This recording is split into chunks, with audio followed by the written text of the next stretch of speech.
उप जिलाधिकारी के रूप में नियुक्ति पत्र प्राप्त कर रहे हैं, वहीं सेवा के अंतिम समय में सचिव स्तर पर आपको जाकर के बेहतरीन सेवा का एक अवसर प्राप्त होता है। एक अच्छे कैरियर के रूप में एक संतुष्टि भरा जीवन आप लोग लेकर के जाते हैं कि मैंने भी उत्तर प्रदेश शासन में किन किन विभागों में सचिव के पद से सेवानिवृत्त हुआ हूं या कमिश्नर बनकर के सेवानिवृत्त हुआ हूं। यह एक अवसर उसके सामने होता है और आने वाली पीढ़ी के बल्ले बहुत कुछ देने के लिए भी होता है। सर्विस के बाद भी उसके लिए कैरियर के तमाम रास्ते खुले होते हैं, लेकिन जब इस शुरुआती 5 वर्ष का कार्यकाल व्यक्ति का विवादों में घिर जाता है, नकारात्मकता की ओर जाता है, भ्रष्टाचार से घिर जाता है, तो उसके बाद आगे के 25-30 वर्ष उसके जीवन में संकट के ही होते हैं। उसका कोई आगे का भविष्य नहीं होता है। जो भविष्य बचा हुआ उसमें उसको मुंह छुपाने की स्थिति उसके सामने होती है। और इसीलिए हम लोगों ने एक प्रयास किया। मैं 2017 में जब प्रदेश का मुख्यमंत्री का दायित्व मुझे सौंपा गया तो मैंने अपनी टीम के साथ बैठ के यही व्यवस्था बनाई कि चाहे जैसे भी हो, प्रदेश के अंदर किसी भी आयोग की, चाहे वह उत्तर प्रदेश लोक सेवा आयोग हो, उत्तर प्रदेश का अधीनस्थ सेवा चयन आयोग हो, माध्यमिक शिक्षा चयन आयोग हो, उच्चतर शिक्षा चयन आयोग हो, या पुलिस की भर्ती हो या बेसिक शिक्षा की भर्ती हो, जितनी भी भर्ती की प्रक्रिया से जुड़े हुए आयोग बोर्ड थे, इन सबको मैंने दो टूक कहा था। मैंने कहा देखो, आपके कार्य में कोई हस्तक्षेप नहीं करेगा और आप इस मामले में किसी की सिफारिश भी नहीं मानेंगे, लेकिन अगर मेरे पास कहीं से शिकायत आई तो याद रखना कि आपके जीवन का वो सबसे बुरा दिन होगा।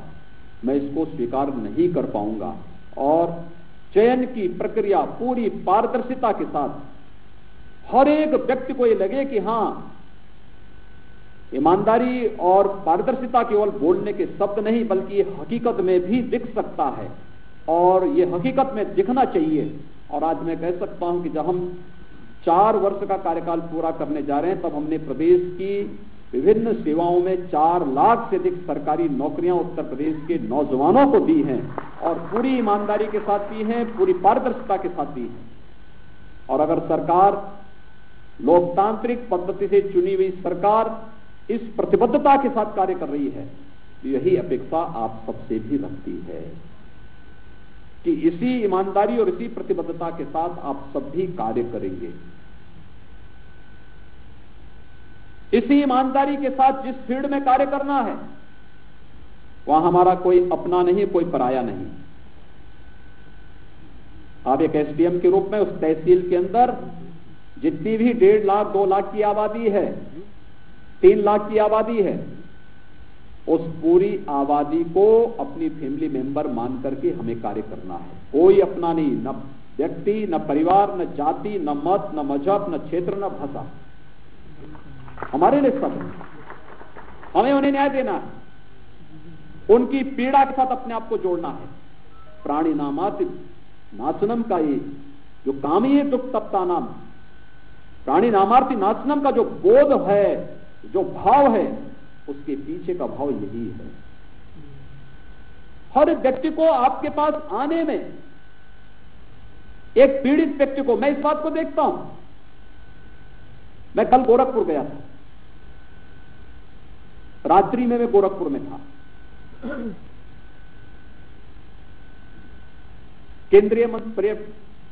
केंद्रीय उर्वरक और रसायन मंत्री गोरखपुर में कल आए थे। हम दोनों का एक ज्वाइंट विजिट था। गोरखपुर में एक खाद कारखाना बंद हो गया था। आदरणीय प्रधानमंत्री जी ने 2016 में उस खाद कारखाने के स्थान पर फिर से एक नया खाद कारखाना लगाने के लिए शिलान्यास का कार्यक्रम संपन्न किया था और उसी के निरीक्षण के लिए हम लोग कल गए थे। आज प्रातःकाल में जब देख रहा था, मेरे आवास के पास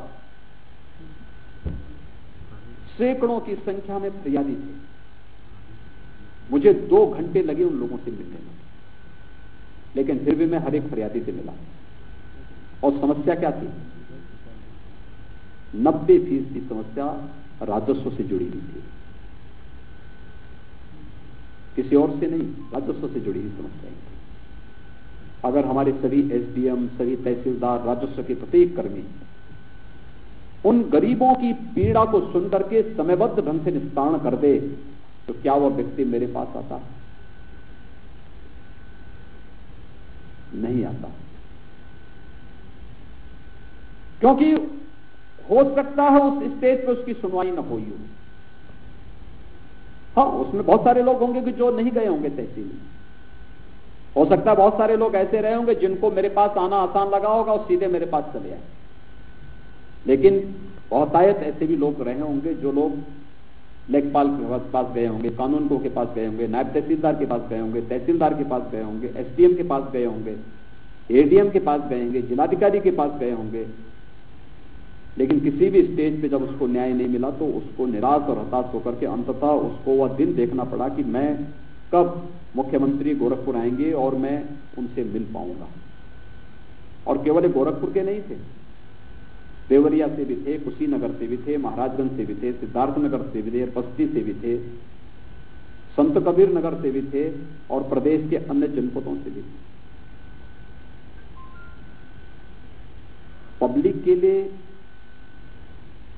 उनके इन सभी छोटे छोटे कार्यों के लिए क्या हम अपने कार्यालयों में बैठ करके या तहसील दिवसों के अवसर पर या विशेष शिविर आयोजित करके, मुझे तो आश्चर्य हुआ। मैंने राजस्व विभाग से एक बार कहा, अभी लगभग 3 महीने पहले,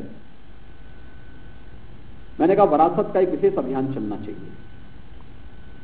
और हम लोगों ने प्रदेश में विरासत का एक विशेष अभियान चलवाया, क्योंकि मैं जानता था विरासत के अभियान में कितनी कठिनाई होती है।